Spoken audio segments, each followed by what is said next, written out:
Welcome to பிரியாவின் மனதை தொட்ட சமையல். இன்றைக்கி நம்ம என்ன பார்க்க போகிறோம்னா ஒரு சூப்பரான பென்டாஸ்டிக்கான குஸ்கா தாங்க பார்க்க போகிறோம். ரொம்ப ரொம்ப சூப்பராக பண்ணிடலாம். செய்கிறதும் டைமும் உங்களுக்கு கம்மி தான். இது நம்ம எங்கேயாவது ட்ரிப்பு போகிறோம் அப்படின்னு சொன்னால் இந்த ரைஸ் நம்ம ரெடி பண்ணி எடுத்துகிட்டு போகலாம். அதே மாதிரி ஸ்கூலுக்கு இல்லாட்டி ஆஃபீஸ்க்கு போகிறவங்க, வேலைக்கு போகிறவங்களுக்கு ஈஸியாக செய்யக்கூடிய ரெசிபியும் கூட.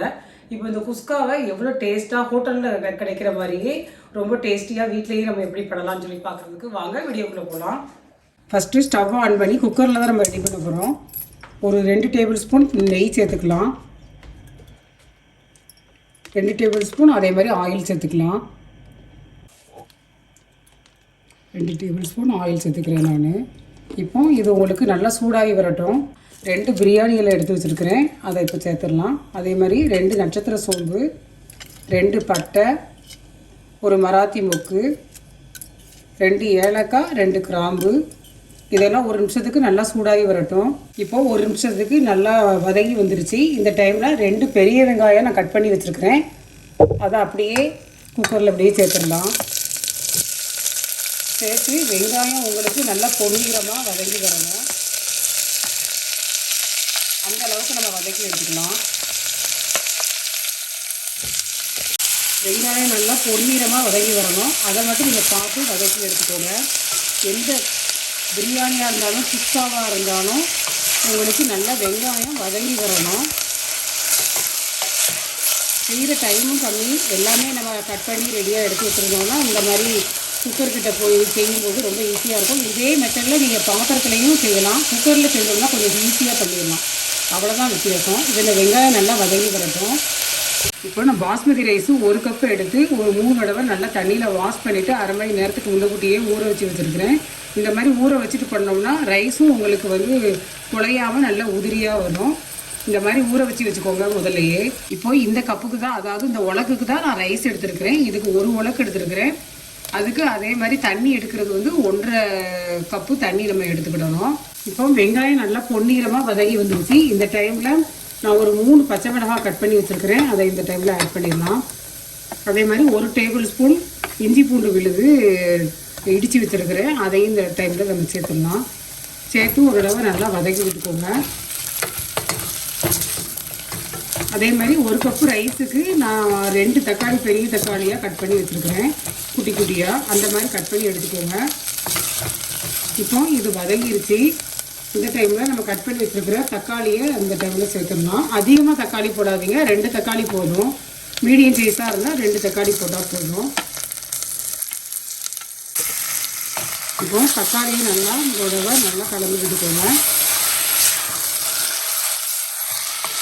2 சேர்ந்து நல்லா குழஞ்சி வர்ற மாதிரி வேக வச்சு எடுத்துக்கலாம் நம்ம.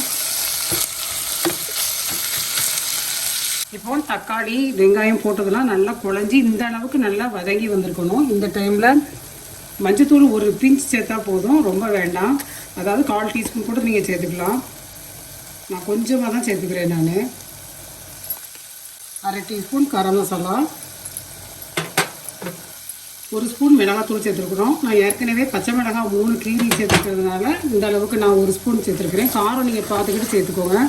நல்லா ஒரு தடவை மிக்ஸ் பண்ணி விட்டுக்கலாம்.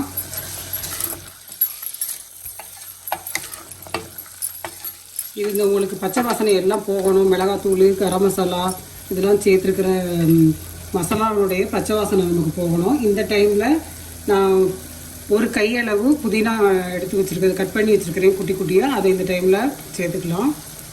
அப்புறம் மல்லிகை இலை 1 கையளவு, 2 டேபிள் ஸ்பூன் தயிர் எடுத்து வச்சுருக்கிறேன், அதையும் இந்த டைமில் சேர்த்துடலாம்.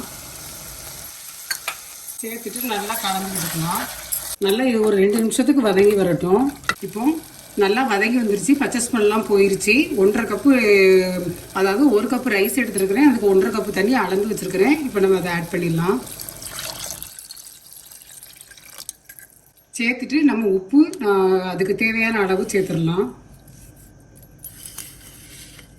1 டீஸ்பூன் அளவு உப்பு சேர்த்துக்கோங்க. அப்புறமா காணலைன்னா பார்த்துக்கிட்டு சேர்த்துக்கோங்க. எப்போதுமே பிரியாணிக்கு நம்ம உப்பு போடுறது இந்த தண்ணி அளந்து ஊற்றும் போது உங்களுக்கு உப்பு கரிக்கிற மாதிரி இருக்கணும், அந்த மாதிரி அதிகமாக இருக்கணும். அப்படின்னா தான் பிரியாணி சாப்பிடும்போது உப்பு சரியாக இருக்கும். அதனால் நீங்கள் செக் பண்ணி இந்த டைமில் பார்த்துக்கிட்டு நீங்கள் ஒரு தடவை உப்பு கூடுதலாக இருக்குதான்னு பார்த்துக்கிட்டு கரெக்டாக பார்த்து போட்டுக்கோங்க. அப்புறம் ஒரு அரை லெமன் புளிஞ்சு விட்டுக்கலாம். இது எதுக்கு சேர்க்குறோன்னா ஒரு சின்ன டிப்ஸ் தான். உங்களுக்கு பிரியாணி நல்லா குலையாமல் வரும், உதிரி உதிரியாகவும் இருக்கும் உங்களுக்கு. இப்போ தண்ணி நல்லா கொதிச்சிருச்சு. இந்த டைமில் நம்ம பாஸ்மதி ரைஸை சேர்த்துடலாம். ஊற வச்சுருக்கிற பாஸ்மதி ரைஸை இந்த டைமில் ஆட் பண்ணிடலாம். இப்படி ஒரு தடவை செஞ்சு பாருங்கள், டேஸ்ட் வேறு லெவலில் இருக்கும். இப்போது ஒரு தடவை நல்லா மிக்ஸ் பண்ணி விட்டுக்கலாம்.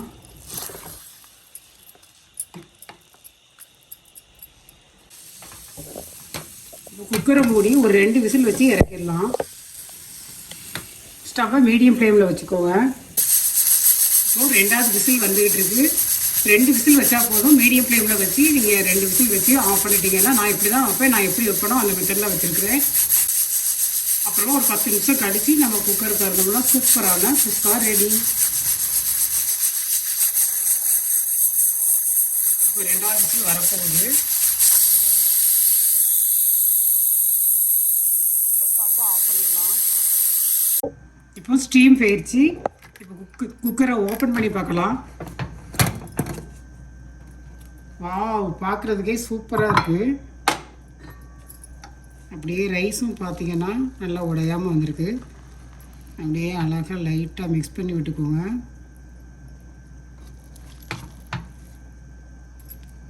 அப்படியே ஓரத்தில் பார்த்தீங்கன்னா உங்களுக்கு இந்த குக்கரில் சைடில் பார்த்தீங்கன்னா பிடிக்கவும் இல்லை. இப்போ ரைஸை பார்க்கும்போதே உங்களுக்கு தெரியும் நல்லா உதிரி உதிரியாக இருக்குது. இந்த மாதிரி தான் இருக்கணும். நம்ம சேர்த்துருக்கிற தண்ணி, அந்த லெமன் புழிஞ்சிருக்கிறது எல்லாமே பெர்ஃபெக்டாக நல்லா வந்திருக்கு. இப்போ ரைஸை பார்த்தீங்கன்னாலும் உங்களுக்கு அப்படியே உடையாமல் உதிரி உதிரியாக நல்லா வந்திருக்கு. சூப்பரான குஸ்காவும் நமக்கு ரெடி ஆயிடுச்சு. இப்போ எங்களுக்கு லஞ்ச் டைம் ஆயிடுச்சு. இப்போ எங்கள் கிட்ஸு நாங்கள் எல்லோரும் சாப்பிட போகிறோம். நீங்களும் இதை லஞ்சுக்கு ரெடி பண்ணிவிட்டு எப்படி இருந்துன்னு சொல்லுங்கள். இப்போ சூப்பரான குஸ்கா ரெடி ஆயிடுச்சு. இப்போ உங்களுக்கு நான் டேஸ்ட் பண்ணி காட்டுறேன்.